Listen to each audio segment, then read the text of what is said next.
Cara untuk mendaftarkan user yaitu pertama diklik ini M atau Q untuk masuk ke menu. Kemudian pilih yang user, klik M atau Q lagi. Ini. Tambahkan user, klik OK lagi. User ID, anggap saja ini nomornya 1. Oke, klik OK.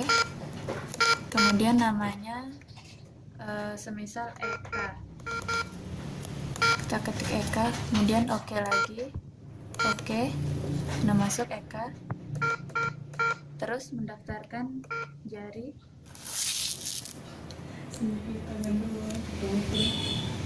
Ini kita bisa milih jari mana yang mau didaftarkan jarinya. Kalau angka 6, ini jari yang sebelah sini. Kita daftarkan, kita OK, kita daftarkan sampai 3 kali. Ya, kalau sudah centang berarti tandanya sudah berhasil.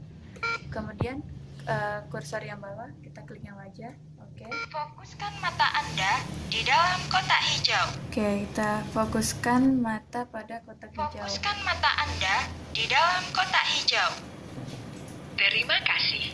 Nah, sampai bunyi terima kasih artinya itu berarti sudah berhasil daftarkan wajah.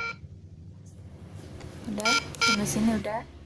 Berarti user Eka sudah daftarkan jari sama wajah. Kita tes. Terima kasih. Sudah masuk untuk jarinya. Akses diterima. Sudah masuk. Terima kasih.